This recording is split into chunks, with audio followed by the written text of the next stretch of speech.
কচি কচি বেল পাতাতে জোছনা খেলে ওই, এখন আমি একলা খাটে গিন্নি তুমি কই গো গিন্নি কোথায় গেলে? এমন ফুটফুটে জোছনায় এসে পাঁচটিতে বসো না দুদণ্ড। ঘোড়ার আদিক খেতা দেখো, এদিকে শুকিয়ে নিমকি, ওদিকে রসে যেন রস কদম্ব।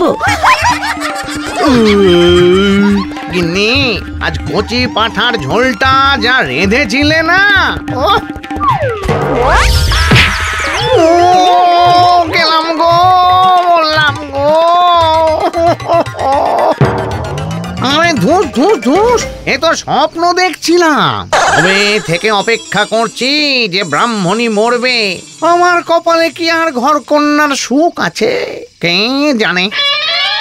এতদিন আধ পেটা খেয়েছি, এখন থেকে তো উপোস দিতে হবে। কিছুদিন ধরে ভাবছি একবার রাজধানী নগরে গিয়ে দেখি, যদি সত্যি কিছু উপায় করতে পারি তবে আমাদের আর ভাবনাই থাকবে না।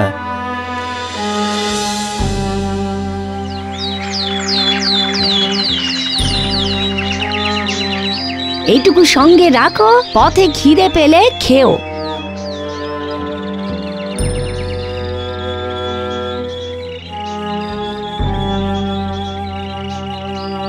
দুকা দুকা দুকা দুকা।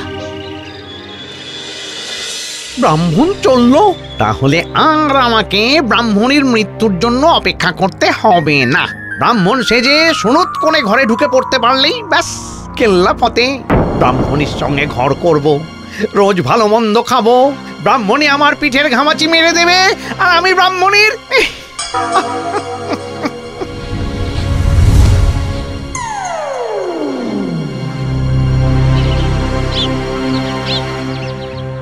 কই গো গিন্নি, কোথায় গেলে? এদিকে এসো তাড়াতাড়ি। তুমি ফিরে এলে যে? আমাদের কপাল খুলে গেছে, দেখো দেখো কি কুড়িয়ে পেয়েছি রাস্তায়। ওগো, এই এক থলে মোহর তুমি রাস্তায় কুড়িয়ে পেলে? নাও গিন্নি, আজ একটু ভালো মন্দ রান্না করো দেখি, আমি বরং বাজার করে আনি।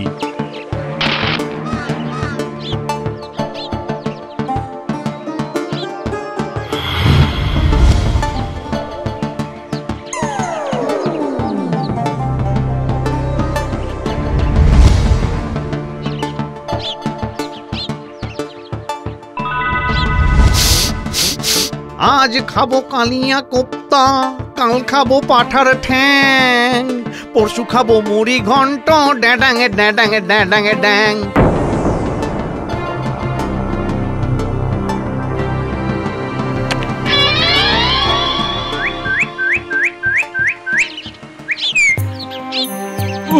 পথ যেন আর শেষ হয় না, এদিকে খিদেটাও পেয়েছে।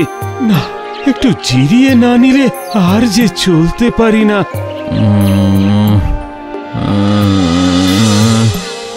কে তুমি বৎস? আমি এই রাস্তা দিয়ে যাচ্ছিলাম কাজের সন্ধানে, কিন্তু আপনাকে দেখে তো অভুক্ত মনে হচ্ছে। আমার কাছে এই চিড়ে মুড়িটুকু আছে, আপনি দয়া করে গ্রহণ করুন বাবা। বাবা,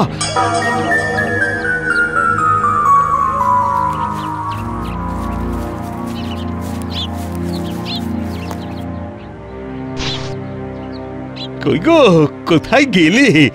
দেখো, 2 মাসের মধ্যে ভাগ্য ফিরিয়ে ফেলেছি। আর তুই কে? আমার বাড়িতে ঢুকেছো কেন? কি বলে গো, আমার বাড়িতে দাঁড়িয়ে বলে কিনা? আই, আমার বাড়িতে ঢুকেছো কেন? হ্যাঁ, সত্যবতী কোথায় গেলে? সত্যবতী বলি, এত ডাকা ডাকি কিসের গো?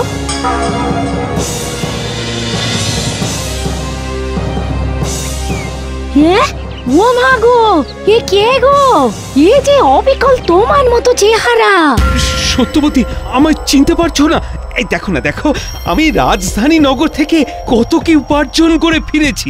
আই ভান্ড কোথাকার, আমার বাড়িতে ঢুকে আবার আমার গিন্নির ওপর অধিকার ফলানো হচ্ছে। বেরো বেরো বলছি, বেরো। ঠিক আছে, এর শেষ আমি দেখে ছাড়বো।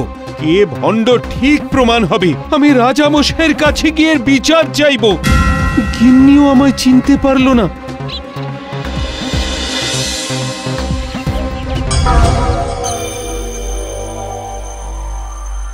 রাজামশাই, পেন নাম হই, বড় বিপদে পড়ে আপনার কাছে ছুটে এসেছি। বলো শুনি। আর তুই কে? আমার বাড়িতে ঢুকেছো কেন? আমার বাড়িতে দাঁড়িয়ে বলে কিনা আই, আমার বাড়িতে ঢুকেছো কেন? সত্যবতী! ও মা গো, এ কে গো? এ যে অবিকল তোমার মতো চেহারা।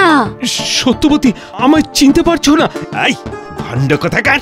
আমার বাড়িতে ঢুকে আবার আমার গিন্নির ওপর অধিকার ফলানো হচ্ছে। বেরো, বেরো বলছি। কি বলো? অবিকল তোমার মতো দেখতে? এ তো মহা সমস্যার কথা বটে। ওহে মন্ত্রী, কি বলো? রাজামশাই, আমার মনে হয় ওই ব্যক্তিকেও পরিবার সহ রাজসভায় ডাকা হোক, তখনই বিচার করা যাবে।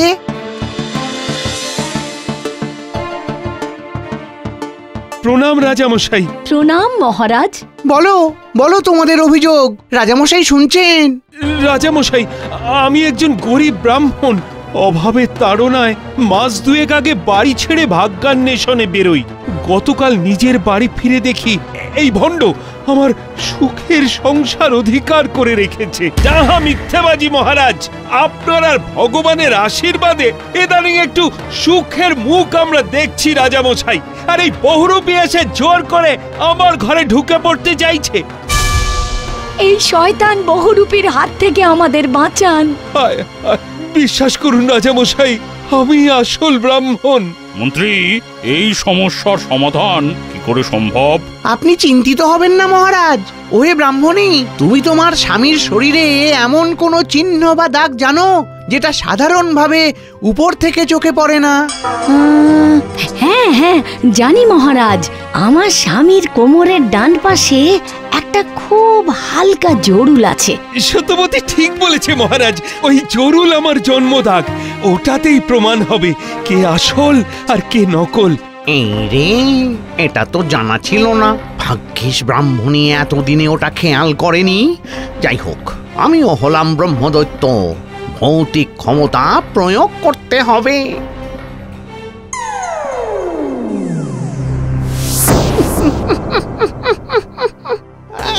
ওটা তোর জন্মদাগ নয় রে ভণ্ড, আমার জন্মদাগ। মহারাজ, আপনি ওই জরুলকে দেখাতে বলুন। যদি না দেখাতে পারে তাহলে যেন ওর জন্য শাস্তি ধার্য করা হয়। সেটাই উত্তম প্রস্তাব। সেপাই, ওর জরুল আছে কিনা পরীক্ষা করে দেখো।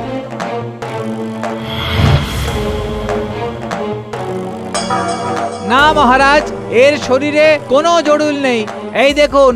কোথাও একটা ভুল হচ্ছে মহারাজ, একটু ভালো করে দেখুন। থামো ব্রাহ্মণী, তোমার কথার মূল্যই সব থেকে বেশি।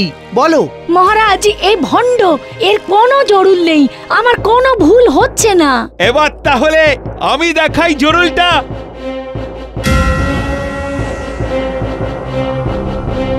এত বড় অস্পর্ধা তো আমার কাছে এসে এরকম মিথ্যাচার করা! এই এই সেনাপতি, এর পিঠে 100টা চাবুক মেরে একে রাজ্যের সীমা থেকে বের করে দাও। বিশ্বাস করুন মহারাজ, আমি প্রকৃত ব্রাহ্মণ। ঈশ্বর, আমি এখন কি করে বিশ্বাস করাবো সবাইকে? হরি ওম, হরি ওম। সন্ন্যাসী ঠাকুর, আসুন, আসন গ্রহণ করুন। সে তো করবই। আমি শুনলাম যে এই রাজসভায় আজ কে প্রকৃত আর কে ভণ্ড ব্রাহ্মণ তার বিচার চলছে। কিন্তু বিচার তো হয়ে গেছে, এই হচ্ছে প্রকৃত ব্রাহ্মণ। বেশ বেশ, তুই যখন করেছিস তখন সঠিক বিচারই করেছিস। তবুও তোর অনুমতি পেলে আমি আর একবার পরীক্ষাটা করে দেখতে চাই। আগে আপনার ইচ্ছা আমার কাছে আজ্ঞা সমান। হাতি ঘোড়া গেল তল, মশা বলে কত জল। ব্রাহ্মণের বিচারের অর্থ হলো ব্রহ্মত্বের বিচার, আর সে বিচার খুবই দুরূহ। বহু দেশ ঘুরে বহু তপস্যার ফলে আমি জেনেছি প্রকৃত ব্রাহ্মণের থাকে ব্রহ্মতেজ, যার দ্বারা ব্রাহ্মণ অসাধ্য সাধন করতে পারে। তাই এই দুজনের মধ্যে যে প্রকৃত ব্রাহ্মণ, সে তার ব্রহ্মতেজের বলে আমার হাতের এই কুপির মধ্যে অনায়াসে প্রবেশ করতে পারবে। এবার বলো, তোমাদের মধ্যে কার পক্ষে এই কাজ করা সম্ভব? কি বলছেন সন্ন্যাসী ঠাকুর? এই যে অসম্ভব। আচ্ছা, তাহলে ধরে নিতে হবে তোর ব্রহ্মতেজ নেই। কিন্তু আমার ব্রহ্মতেজ আছে সন্ন্যাসী বাবা। আমি হলাম গিয়ে ব্রহ্মদৈত্য, অর্থাৎ একই সঙ্গে ভূত এবং ভূতপূর্ব ব্রাহ্মণ। এমন ভেলকি দেখাবো না, সবাই একেবারে জয়ধ্বনি করতে করতে পায়ে এসে আছড়ে পড়বে।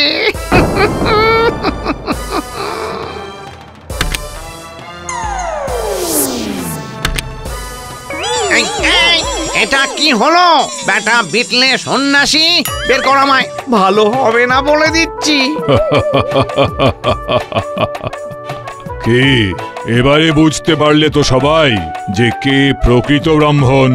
এই ব্রহ্মদৈত্য ব্রাহ্মণের রূপ ধরে এসে ওর বাড়ির কর্তা হয়ে বসেছিল এতদিন। আগে আপনাকে অশেষ ধন্যবাদ।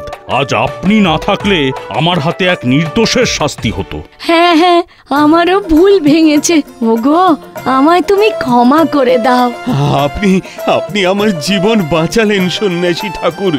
কি বলে যে আমি কৃতজ্ঞতা জানাই। তুই পরম ধার্মিক মানুষ, মানুষের উপকার করিস। তুই একদিন খাদ্য দিয়ে জল দিয়ে আমার প্রাণ রক্ষা করেছিলিস। দেখলি তো, জীবনে ভালো কাজের প্রতিদান ঠিক পাওয়া যায়। সব সময় সৎ পথে চলবি। হরি ওম, হরি ওম।